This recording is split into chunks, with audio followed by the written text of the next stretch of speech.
Alright, so I told y'all in the last video, I'd give you an explanation of Article 15. Or maybe I didn't, I don't even remember now. That's some good damn medicine. Anyways,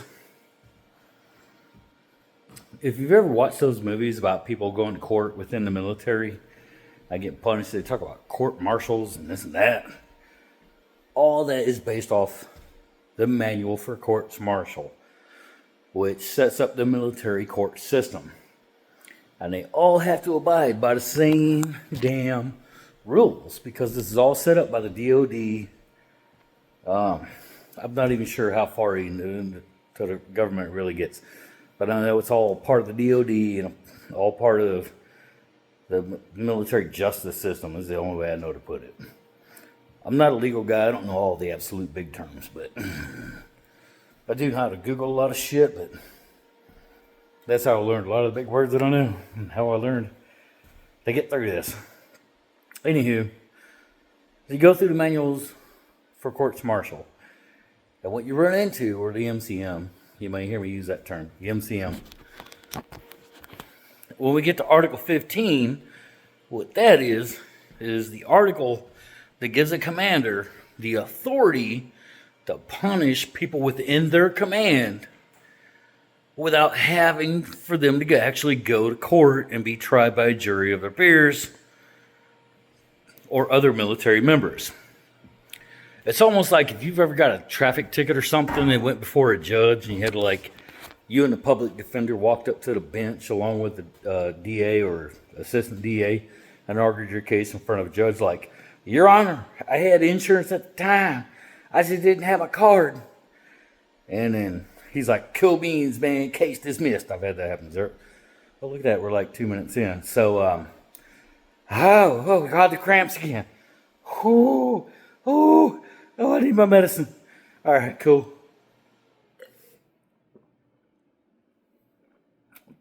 We're good for about another 5 minutes. This is going to take a little while. So this ain't no short.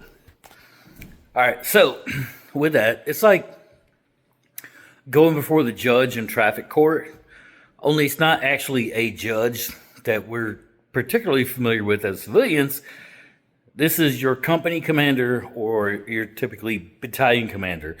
In some very rare cases, it'll be your brigade commander, which you see happen a lot actually in TRADOC. And it actually spells out how much authority they have, how much punishment they can give you, and all this other good stuff.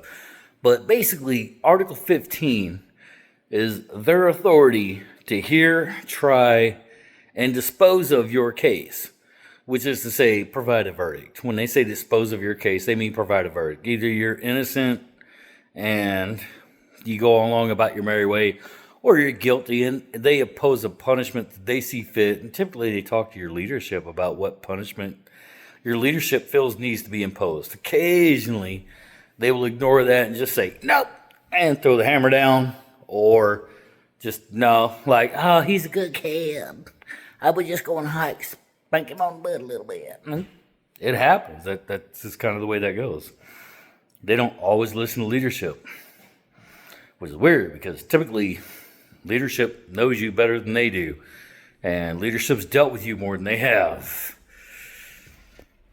And all I want is my damn time back. I didn't want his money. I didn't want his rank. He was good at both of those. I just wanted my time back, man. Why couldn't you just give me back the time that he owed me? I mean, it was just FTR. But anyways, we're going to talk about all this shit here in just a second, right? So Article 15 is that article that gives that commander the authority to do that, to hear your case like a traffic court judge, more or less, and then they can dispose of it. They decide your guilt, innocence, the punishment that is imposed upon you, all that good stuff, right? There we go, tripping over that damn lumber again. And the way it works is they have to give you your first reading, which is them officially charging you with these crimes. Now, and when they say you get an Article 15, it's not just like, oh, here's your Article 15, fuck, you guilty or innocent. No, they actually have to charge you with one of the other articles So in the manual for courts martial, we have 134 articles. If I remember right, and it hasn't changed, we have 134 articles. Articles 1 through 77 actually set up the military court system, which makes Article 15 a part of that. And then Articles 78, if I remember right, 78 through 134 are what we call the punitive articles, or the ones that you can be punished for. Those are the ones that actually spell out what the crime is. So when you get an Article 15 from your company commander, battalion commander, brigade commander, you're actually being charged under Article 15 with being in violation of one of these other articles. Now, if you were to go look up one of these other articles, and when you go to TDS or Trial Defense Services, which has to happen, and we'll explain that, they have to be able to prove that you are in violation of this article under so many circumstances. And it depends on that article, but it's going to say what the commander has to prove, how they have to prove it, and a whole bunch of other good shit. So TDS, Trial Defense Services. So the way Article 15 works is your commander charges you. That's that first reading. When you walk in there, he's like, you're being charged under Article 15 with being in violation of this particular article. How do you plead? Doesn't matter what your answer is, you're always going to go to TDS, or Trial Defense Services, where you actually speak to a lawyer, and they are going to advise you on what you should do next. Now, most often, the commander's already talked to them. The commander already knows, like, he can push this through. And he just needs you to kind of, like, confess or admit that, like, yeah, you fucked up. In more cases than not, if you do that, you're going to be okay. Unless it's one of those more serious articles, like 120 or some shit, you're probably going to be okay. However, come on, pause for a fact. If it's something you're just absolutely adamant about, you did not do this, before you go to TDS, you're going to want to look up what that article is, and you're probably going to have plenty of time. If not, make sure TDS, or Trial Defense Services lawyers, explain that shit to you very, very well. That's how that goes. If it's some shit like mine was drunk on duty.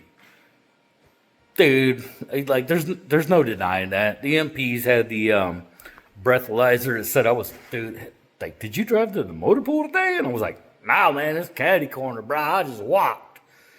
And then I left my truck in the motor pool parking lot for a week. Yeah, so if not, CID has a way of making you talk. And I ain't saying it's an illegal way of making you talk. They just make you so uncomfortable. You just tell them. It's fucking weird how that works, but that's just how it works. They just make you so uncomfortable. You tell them what's up. Oh, look at that. God damn, it's time for medicine again. Anyways, that's kind of what's up with that shit, right? If you're not sure, by all means, that's what TDS is there for. You can talk to TDS. And if you have something contrary to what the commander says, by all means, bring it up to them. Talk to them about it. That's what they are there for. And that is completely well within your rights, by all means, all the time. So do that. If you feel like you're innocent and this is all just like something else, or somebody else did this and you feel like somehow it came upon you, that's what TDS is there for. Talk to TDS. That is their job. And that is all they get paid for, is to take care of you on that. Does that make sense? All right, so what happens after that, you go on about your merry way. Everything comes back to the commander from TDS after that first reading.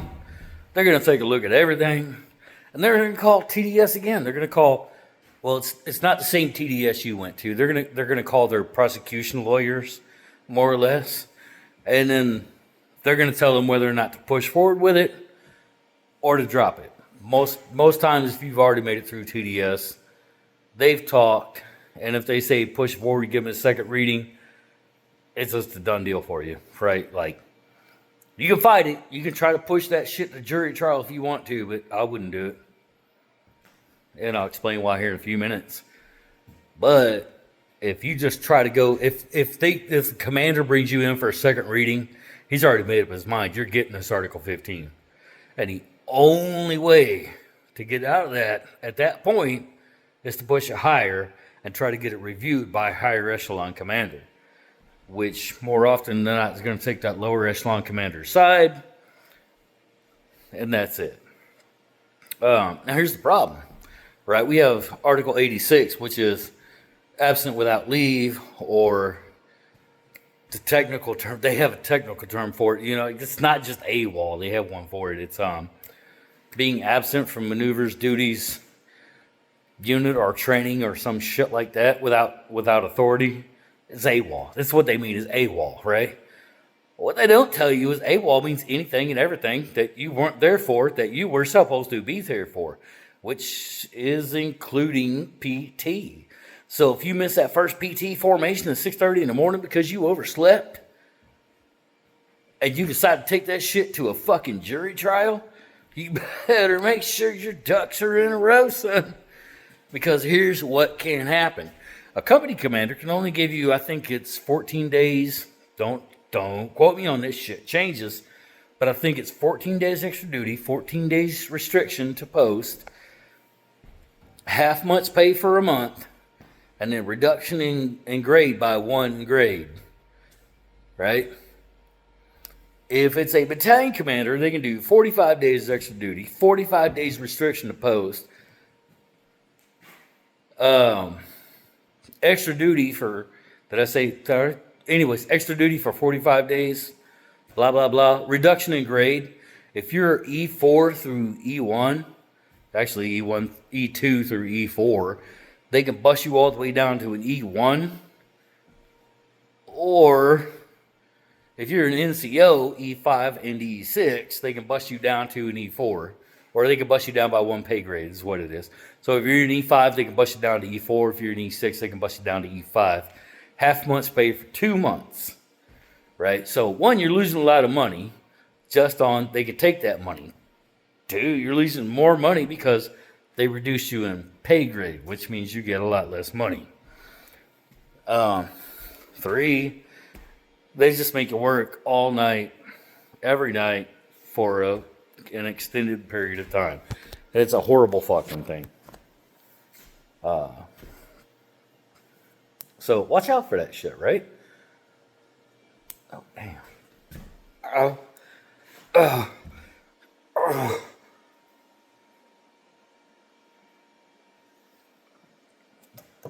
Okay, I'm better now. I almost started to get rid of that. It just came out so fast. Anyways, and that's how Article 15 works, right?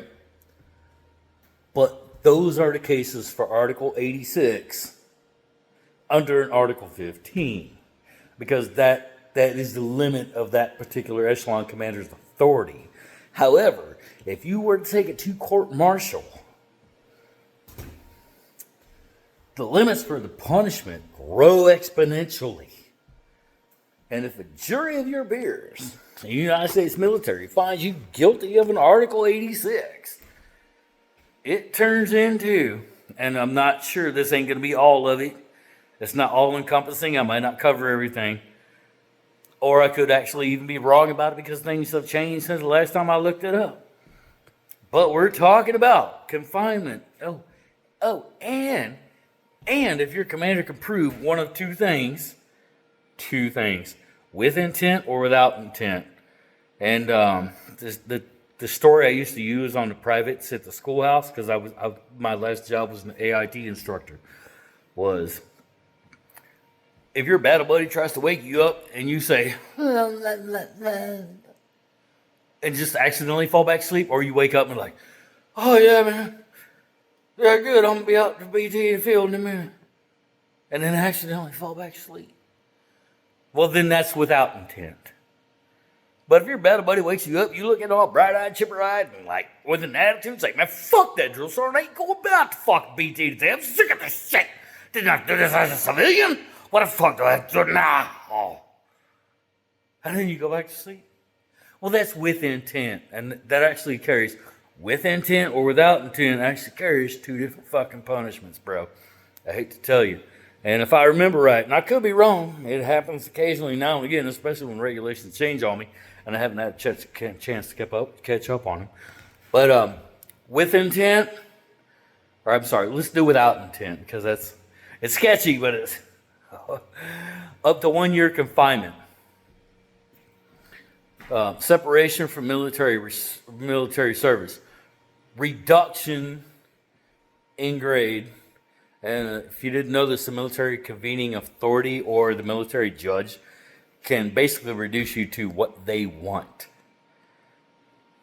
Absolutely no playing around. Doesn't matter what your pay grade was. If they want to throw you in confinement, which confinement was up to 1 year, they can reduce you all the way down to an E1 during your confinement phase. Ooh, God, drinking beer, burping again. There was that. Oh, and removal from military service, which means they will actually have your ass kicked out of the military service. And it's up to the chaptering authority, which ain't always the judge. It's not always the judge, but they can chapter you out or kick you out. And it's up to the convening authority what your discharge is, up to a dishonorable discharge. So if they can prove that it was with intent, we're talking about, like you said, fuck that drill sergeant. I ain't going out there to PT today, man. I'm sick of this shit. It's only been like a month, up to 2 years confinement. Reduction, forfeiture of pay and allowances. That's the one that I keep forgetting about with the trial by your peers, is forfeiture of all pay and allowances. They can do that. Reduction in grade, and then separated from military service. And when they do that, they can do it all the way down to a dishonorable discharge. And it's just like fucking cool, man. You can tell people used to be in the Army, but it might be better if you didn't. Right? So sometimes you're better off just taking that Article 15, kind of like a plea bargain type deal. Like, it's fucking crazy, but that's the way that goes. That's how that happens a lot. A lot of times that's how people would rather catch Article 15s than have to take it to fucking court-martial. They play it the same way the court system does, like the civilian court system. Like, well, we could give you murder one, but here's this manslaughter charge if you'd rather plead. I mean, what do you want? Life in prison without parole? Or you want 8 years of prison and you can kind of pretend you didn't mean to do it. That's really the shit, man. Hang on, it's coming back. Oh God, there we go. Oh God, we're okay now. We're okay. So that's what Article 15 means, right? And sometimes, I hate to say it, you're better off taking lumps. And if you know you fucked up, like legitimately, if you know you fucked up, if you know you tried to play the game, and they got you this far, dude, quit. Just quit while you're ahead. Take the lumps. Take the Article 15, whether it's company grade or field grade. And that's the difference, is the commander that's giving you that punishment, right? Because you have field grade, which is lieutenant through captain, or I think it's captain. Could be wrong on the grade of officers. Or then you have company grade is lieutenant through company commander. And then you have field grade, which is like major through battalion commander or lieutenant colonel. Sometimes colonel. They have to have that assumption of command authority, but sometimes you're better off just taking those lumps, especially if you know you already done did it. Just take it, know you did it, own it up to it, and then learn from it. That's what I did. I took it, I owned it, I learned from it. That shit didn't ever happen again. There was probably other times where it could have. Been tripping over lumber and shit. But like I said, I was that dude. Well, I knew what they had to prove. And they couldn't prove it on me. So we go to go. Yeah? Okay, love you, bye.